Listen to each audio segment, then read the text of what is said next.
Apakah itu dosa yang tidak terampuni? Dan bagaimana menghindarinya? Saya Agustinus. Selamat datang pada channel Touch Heavens, tempat kita mengenal dan belajar kebenaran firman Tuhan dalam Alkitab. Karena Alkitab membimbing hidup kepada Kristus.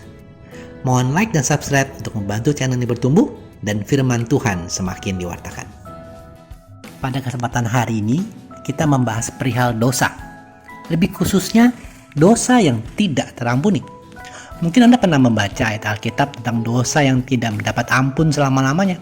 Atau jika belum, mari kita bersama-sama membacanya. Dari Markus 3 ayat 28 sampai 29 berikut ini. Aku berkata kepadamu, sesungguhnya semua dosa dan hujat anak-anak manusia akan diampuni. Ya, semua hujat yang mereka ucapkan. Tetapi apabila seseorang menghujat Roh Kudus, ia tidak mendapat ampun selama-lamanya, melainkan bersalah karena berbuat dosa kekal. Dari ayat 29 tadi dikatakan, jika seseorang menghujat Roh Kudus, maka ia tidak mendapat ampun selama-lamanya. Betapa mengerikan dosa ini. Tapi, sebelum kita lebih lanjut, sebaiknya kita memahami dulu apa itu hujat. Menurut Kamus Bahasa Indonesia, hujat adalah caci, cela, atau fitnah. Jadi menghujat Roh Kudus adalah tindakan atau perkataan mencaci, mencela, atau menfitnah Roh Kudus. Namun lebih mudah kita bisa membaca Alkitab versi bahasa sehari-hari berikut ini. Tetapi apabila ia menghina Roh Kudus, ia tidak dapat diampuni, sebab penghinaan itu adalah dosa yang kekal. Ya, teman-teman, di Alkitab memang tidak dijelaskan perkataan atau tindakan apa yang dianggap menghujat atau menghina Roh Kudus. Namun hari ini kita mau belajar dari Alkitab. Kita menggali agar kita bisa lebih memahami dan terutama menghindari menghujat atau menghina Roh Kudus.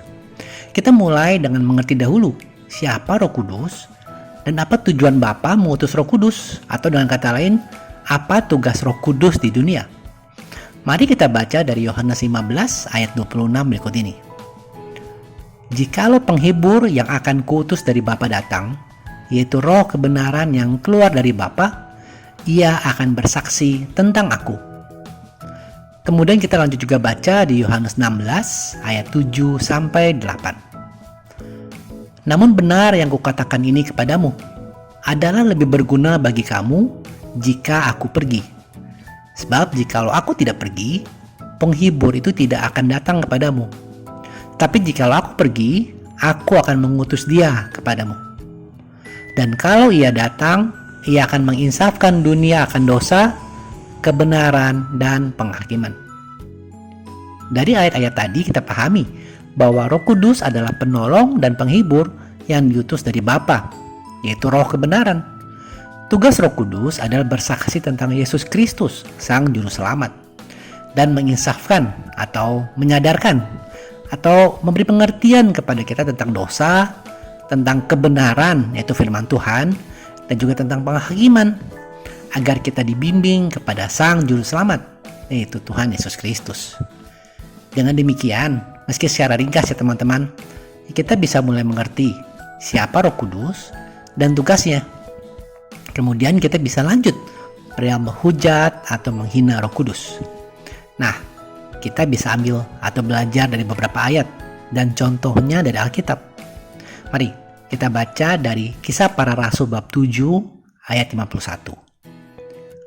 Hai orang-orang yang keras kepala dan yang tidak bersunat hati dan telinga, kamu selalu menentang Roh Kudus, sama seperti nenek moyangmu, demikian juga kamu. Teman-teman, di saat seseorang terus menolak atau menentang bisikan dan bimbingan Roh Kudus kepada pertobatan dan keselamatan dalam Tuhan Yesus Kristus, maka lama-kelamaan orang itu akan menjadi sombong dengan merasa sebagai orang yang baik dan tidak memerlukan Tuhan untuk keselamatan, dan hatinya semakin keras dan tidak mau, bahkan tidak bisa lagi berpaling kepada Tuhan. Menurut saya dari ayat tadi, namun silakan ya teman-teman, tuliskan pengertian di kolom komen dan kita bisa berdiskusi untuk mempertajam pengertian dan pengenalan kita akan firman Tuhan. Jadi menurut saya, hujat kepada Roh Kudus atau menghina Roh Kudus adalah lanjutan dari penolakan atau penentangan kepada Roh Kudus. Karena bisa dengan mudah kita mengerti, di saat tugas Roh Kudus adalah menginsafkan kita tentang dosa dan membimbing kita kepada Sang Juru Selamat. Di saat kita menolak Roh Kudus, maka tidak akan bisa kita diampuni. Dan ketika kita terus-menerus menolak Roh Kudus, maka itulah hujat atau menghina Roh Kudus. Dapat kita analogikan seperti gini, teman-teman. Ketika pimpinan kita di kantor, atau guru di sekolah, atau mungkin Bapak Presiden gitu ya, menawarkan kita suatu hadiah yang spesial, namun kita terus menolak. Nah, tindakan seperti itu bisa dibilang sebagai tindakan yang menghina, kan? Teman-teman, ada contoh mengeraskan hati yang bisa kita baca dalam Alkitab, yaitu Firaun dari kitab Keluaran. Tapi mungkin selama ini Anda berpikir Tuhanlah yang mengeraskan hati Firaun sehingga terjadi 10 tulah atas Mesir, dan hal ini terjadi sebagai kesempatan untuk Tuhan menunjukkan kuasanya. Hal ini benar.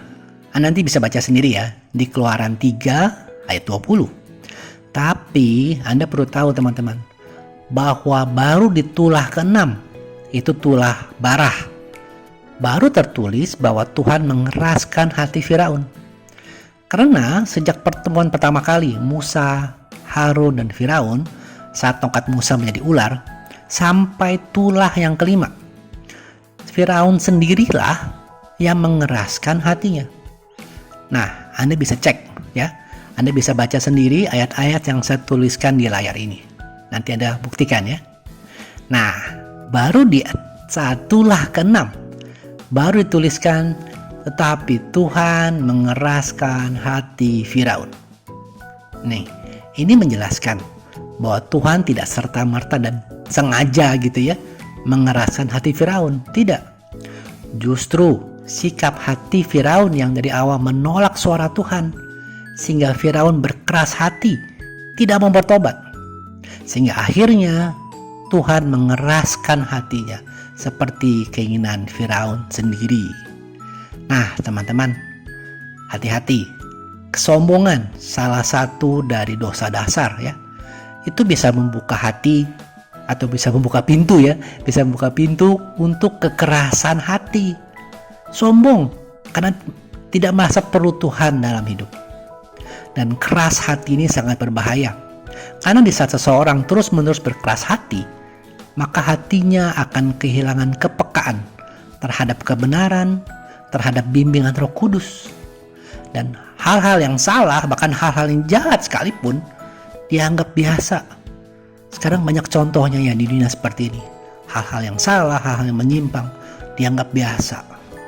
Nah, teman-teman, sebagai penutup, untuk bisa menghindari dosa yang tidak pernah terampuni ini, ingatlah firman Tuhan yang memperingatkan kita di kitab Ibrani 3 ayat 15. Mari kita baca bersama-sama.